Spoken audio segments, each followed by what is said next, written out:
John Marie Vianney was born on April 8, 1786, and was the fourth child of 6 children.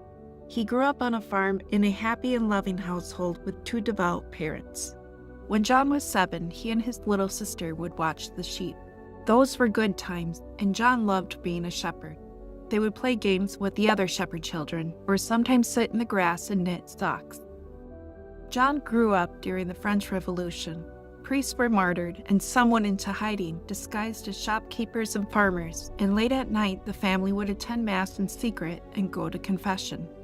John was so inspired, he pretended to be a priest and said Mass in the fields, and his sister and the neighborhood kids would act as his congregation. Then they would process to the little statue of the Blessed Mother that he made out of mud and clay to say the Rosary. Because of the French Revolution, John wasn't prepared to receive Holy Communion and didn't receive it until he was 13 years old. In 1802, Catholics were finally able to practice their faith freely again. Because the French Revolution killed so many priests, there was a shortage, and for this reason, a priest, Father Bailey, was offering free classes in Écully, a suburb of Lyon. John was interested, but he faced many obstacles immediately. One was his father, who thought it would be impossible for him to become a priest, since they didn't have the money to send him to the seminary, and John didn't have enough education.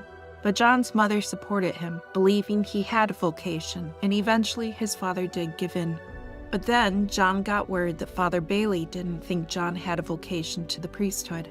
Again, John's mother intervened and arranged for the two to meet, and after talking with John for a while, Father Bailey accepted him into his little school. John moved in with his Aunt Marguerite, and he attended classes during the day. He was 19 years old at the time, and his classmates were around 12 to 14 years old. It was humiliating enough that he was the oldest, but even worse, he was the slowest of the class. Years of not being able to attend school due to the revolution left him very behind, and he lacked the skills to study. He also had difficulty retaining information. Latin was the hardest for him. A fellow student, a 12-year-old, was kind enough to tutor John, and it did help a little bit. John knew that, to others, it didn't make sense for him to be a priest when it called for so much education, but Father Bailey encouraged John to rely on God. When he was younger, he was moved from watching the flocks to helping his older brother Francis in the fields, which he found exhausting. No matter how hard John worked, he couldn't keep up with Francis and was always falling behind. But one day he had the inspiration to bring a small statue of the Blessed Virgin with him to the fields. He would say a prayer, kiss her feet, and then throw the statue as far as he could. Then he would pick up his hoe and clear the weeds as fast as he could to reach the statue. He would then repeat the whole process again, and soon John was outworking his older brother. In much the same way, this was how John worked on his studies, not relying on himself, but on God's strength to get him through. Father Bailey encouraged John to add sacrifice to his prayers, saying it made them more powerful because love and sacrifice were attached to them. So John took a break from his studies to go on a pilgrimage in hopes of understanding Latin better. The work did get a little easier, although John still struggled. Unfortunately, John's learning came to an abrupt halt when he was drafted to fight in the war.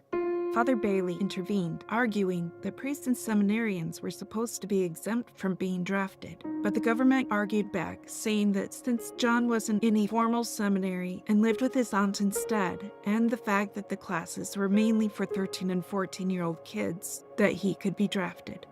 Everyone felt it was very unfair, but John knew that he didn't have a choice. Apparently, God wanted him to be a soldier instead of a priest. But when John boarded the train to report for duty on the scheduled day, he became very sick and was hospitalized for 6 weeks. When he was well enough to leave the hospital, he was told to meet with the captain to join his detachment, which would depart for Spain on January 6th. John promised he wouldn't be late, and on his way stopped at a church to pray for protection and God's leading. What he thought was only a few minutes in prayer turned out to be hours, and to his horror, he realized he had missed his appointment with the captain. The captain was not pleased and told him to catch up with the troops who were miles ahead of him in Renison. John was still weak from his illness and needed to stop to find a place to rest for the night, and sat under a tree and began to pray the rosary. A man coming through the woods spotted John and asked him what he was doing. When John explained the situation to him, the man told John that he could give him a place to stay for the night. Then he took John's bag, and John had no choice but to follow him. The man brought him to a small village named Leno and convinced John to stay with them until the war ended. John had unwittingly become a deserter of the war, and if found, he would be caught and put to death. John was hesitant, but in the end agreed to stay with the man's cousin and her family and help around the farm as well as catechizing the children. The woman's name was Claudine Fayette, and she and her children learned to love John, accepting him as part of their family. They even came up with a name for him for safety reasons and called him Cousin Jerome. They also came up with a signal to warn him if the police were coming to look for deserters. Only once they did come, and John hid in a large mound of hay. He stayed with the family for 18 months, and when he got word that his brother back in Dardilly had enlisted in the army, this meant that John was now able to return home since his brother had taken his place. Not only that, but France was now at peace, and all deserters were given a general pardon. With great joy, John began to pack his bags, but seeing how much the Fayette family had come to rely on John's help, he stayed to help through the harvest and left in January. His family was thrilled to see John again, but sadly, 2 weeks after his arrival, his mother died. She had been his biggest supporter in everything, and her death was a tremendous loss to him. Father Bailey was especially thrilled that John was back and urged him to return to his studies. This time, he had John stay with him rather than his aunt, giving John a closer personal view of a priest's life. In 1812, he entered the minor seminary, and once again he struggled in his studies and was placed in a small group with 7 other seminarians who also struggled with philosophy and Latin. He scraped by in his studies, and in 1813, he entered the major seminary. Here, it was even harder for John, as there is no help for students who are expected to know Latin and philosophy by now.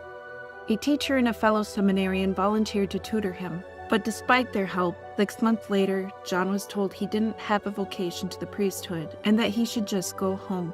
John didn't even argue. Instead, he decided he should be a brother, because brothers didn't need a special education and they didn't need to learn Latin. However, Father Bailey was convinced that John did have a vocation and that the devil was behind all the discouragements and failings. He told John that he would teach him everything taught at the major seminary, and that when it was time for the exam, he would return to take them. For 3 months, he and John worked hard, but when it was time for the examinations, John failed. Once again, John felt that this was a sign that he should not be a priest, but Father Bailey talked to the Vicar General, explaining that he believed John had a vocation, and to give John the examination again in his own home where he felt more comfortable. The Vicar General reluctantly agreed, and after interviewing and quizzing John in the rectory, he too was convinced that John had a vocation, and he was allowed to move on to the minor orders. Finally, thanks to his mother's prayers from heaven and to Father Bailey's persistence, things were falling into place, and on July 2nd, through a special dispensation, he received the 4 minor orders and was ordained a subdeacon. It was decided, since Father Bailey had done such a good job training John, that he would continue to learn his studies from him rather than return to the major seminary. They studied for months, and finally, on August 13, 1815, at the age of 29, John was finally ordained a priest. However, there was one disappointment. Because John didn't have enough study hours in philosophy, he wasn't allowed to hear confessions. This was a bitter blow for him. But John decided if he couldn't be a learned priest, then he would become a holy one. Happily, he was selected to be Father Bailey's assistant.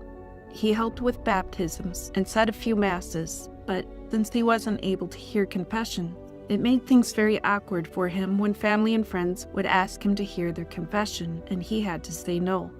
But Father Bailey continued to have John study, and soon he had accumulated enough hours that the Vicar General said John could hear confessions. John was beside himself with joy, and Father Bailey was his first penitent. Father Bailey died on December 17, 1817, and John was devastated to lose his friend and mentor. Secretly, he hoped that he would be the parish priest of his hometown, or even for Leno, where his second family was. But instead, John was sent to a small town named Ars, with a population of 215. It was described as a small poor town that doesn't love much.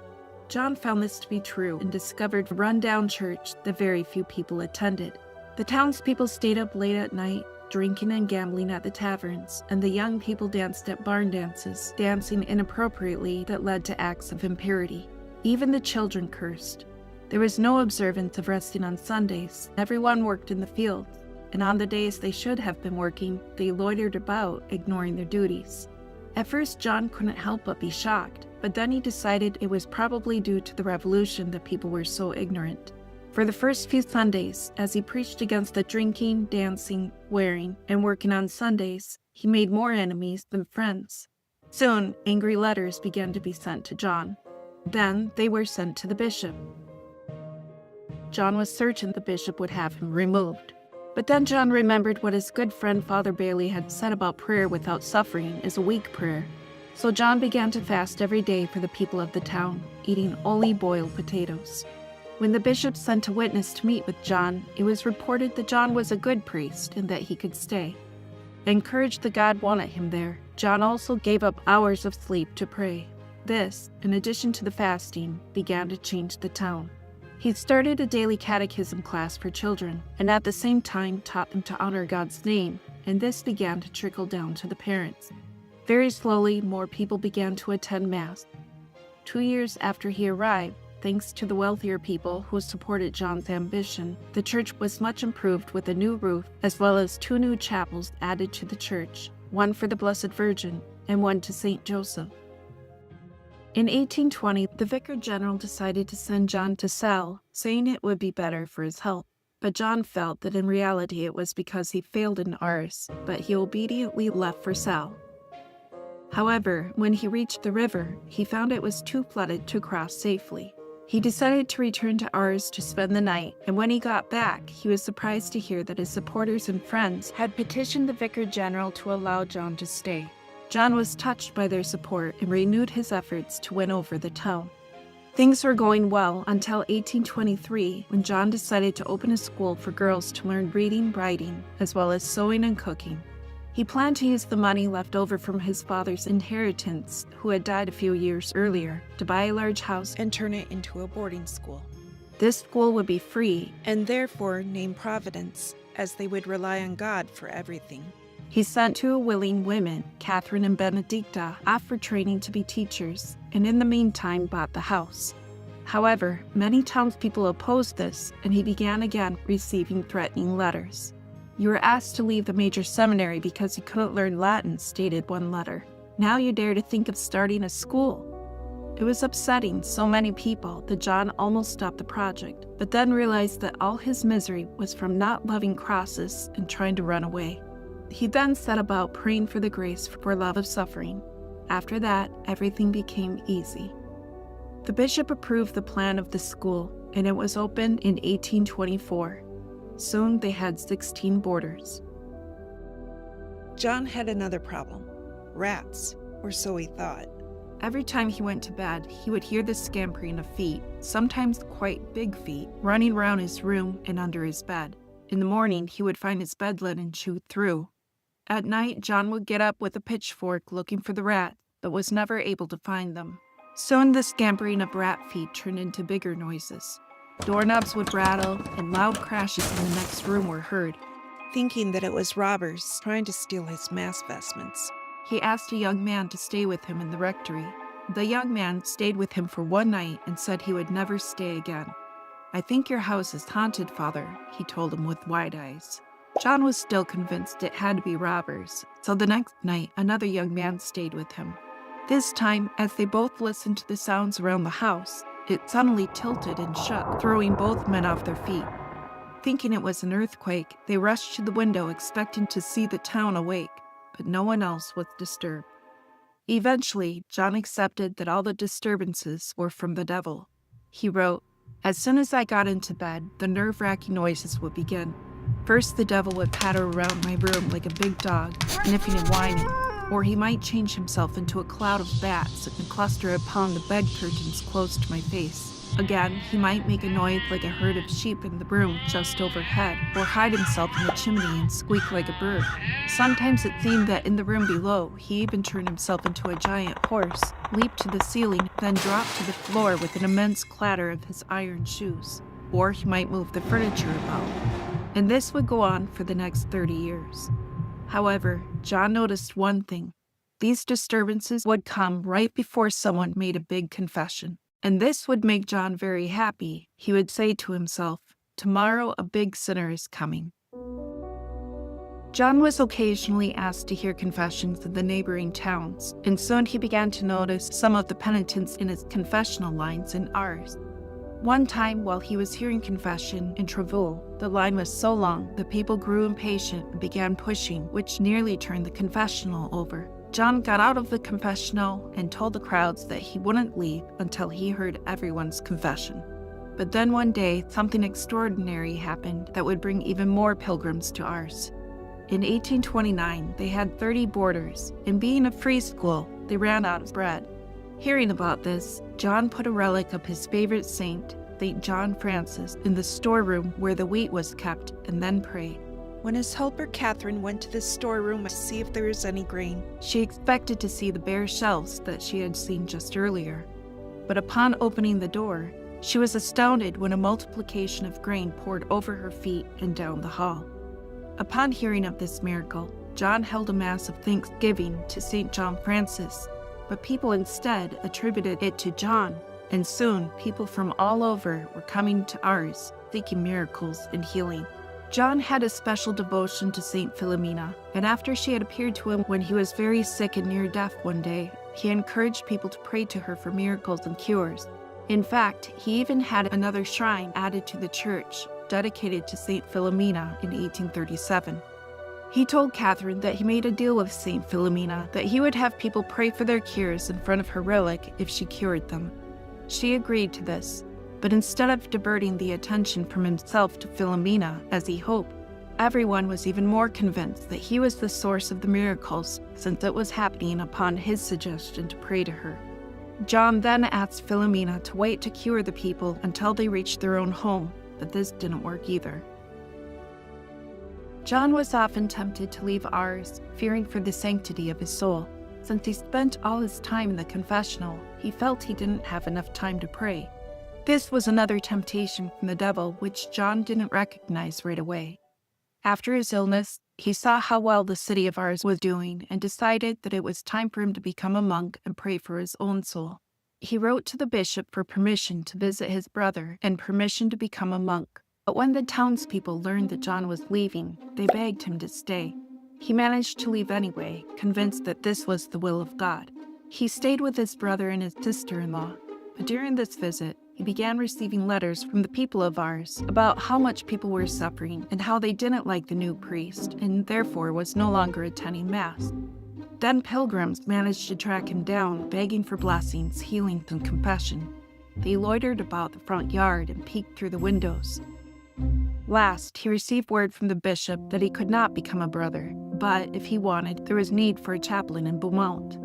John prayed much about this and offered a Mass for clarification, and God let him know that he should stay in Ars. He was quite remorseful and very relieved that the people of Ars welcomed him back so readily. He promised to never leave again, but he did a few years later, again tempted by the devil to put more importance on solitude and prayer for his soul. John's humility made him worry about his pride and how people treated him as a saint and wonder worker, and it didn't help that now God had given him the gift of reading souls.